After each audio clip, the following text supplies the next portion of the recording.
شروع اللہ کے نام سے جو بڑا مہربان نہایت رحم والا ہے۔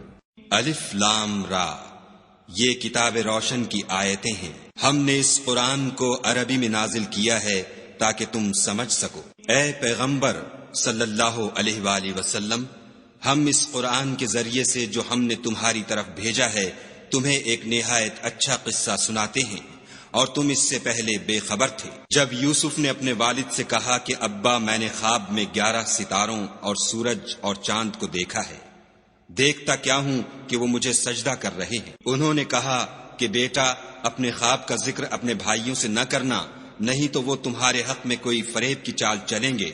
کچھ شک نہیں کہ شیطان انسان کا کھلا دشمن ہے، اور اسی طرح خدا تمہیں برگزیدہ و ممتاز کرے گا اور خواب کی باتوں کی تعبیر کا علم سکھائے گا، اور جس طرح اس نے اپنی نعمت پہلے تمہارے دادا پردادا ابراہیم اور اسحاق پر پوری کی تھی، اسی طرح تم پر اور اولاد یعقوب پر پوری کرے گا۔ بے شک تمہارا پروردگار سب کچھ جاننے والا اور حکمت والا ہے۔ ہاں، یوسف اور ان کے بھائیوں کے قصے میں پوچھنے والوں کے لیے بہت سی نشانیاں ہیں۔ جب انہوں نے آپس میں تذکرہ کیا کہ یوسف اور اس کا بھائی ابا کو ہم سے زیادہ پیارے ہیں، حالانکہ ہم جماعت کی جماعت ہیں، کچھ شک نہیں کہ ابا صریح غلطی پر ہیں، تو یوسف کو یا تو جان سے مار ڈالو یا کسی ملک میں پھینک آؤ، پھر ابا کی توجہ صرف تمہاری طرف ہو جائے گی اور اس کے بعد تم اچھی حالت میں ہو جاؤ گے۔ ان میں سے ایک کہنے والے نے کہا کہ یوسف کو جان سے نہ مارو، کسی گہرے کنویں میں ڈال دو کہ کوئی راہگیر نکال کر اور ملک میں لے جائے گا۔ اگر تم کو کرنا ہے تو یوں کرو۔ یہ مشورہ کر کے وہ یعقوب سے کہنے لگے کہ ابا جان، کیا سبب ہے کہ آپ یوسف کے بارے میں ہمارا اعتبار نہیں کرتے، حالانکہ ہم اس کے خیر خواہ ہیں؟ کل اسے ہمارے ساتھ بھیج دیجئے کہ خوب میوے کھائے اور کھیلے کودے، ہم اس کے نگہبان ہیں۔ انہوں نے کہا کہ یہ امر مجھے غمناک کیے دیتا ہے کہ تم اسے لے جاؤ، یعنی وہ مجھ سے جدا ہو جائے، اور مجھے یہ بھی خوف ہے کہ تم کھیل میں اس سے غافل ہو جاؤ اور اسے بھیڑیا کھا جائے۔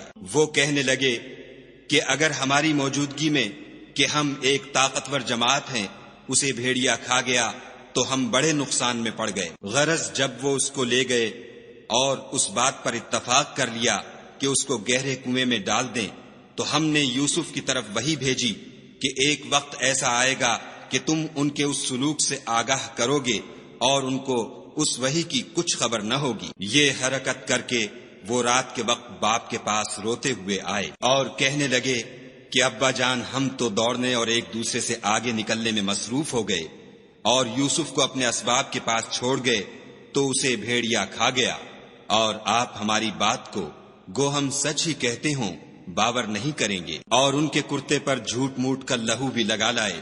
یعقوب نے کہا کہ حقیقت الحال یوں نہیں ہے، بلکہ تم اپنے دل سے یہ بات بنا لائے ہو۔ اچھا، صبر کہ وہی خوب ہے، اور جو تم بیان کرتے ہو اس کے بارے میں خدا ہی سے مدد مطلوب ہے۔ اب خدا کی شان دیکھو کہ اس کنویں کے قریب ایک قافلہ آوارد ہوا اور انہوں نے پانی کے لیے اپنا سقہ بھیجا۔ اس نے کنویں میں ڈول لٹکایا تو یوسف اس سے لٹک گئے۔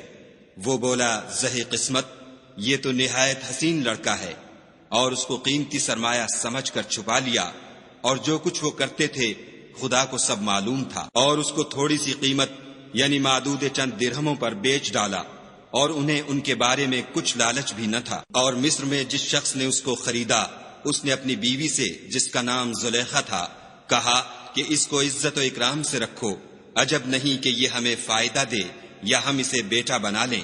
اس طرح ہم نے یوسف کو سرزمین مصر میں جگہ دی، اور غرض یہ تھی کہ ہم ان کو خواب کی باتوں کی تعبیر سکھائیں، اور خدا اپنے کام پر غالب ہے، لیکن اکثر لوگ نہیں جانتے۔ اور جب وہ اپنی جوانی کو پہنچے تو ہم نے ان کو دانائی اور علم بخشا، اور نیکوکاروں کو ہم اسی طرح بدلہ دیا کرتے ہیں۔ تو جس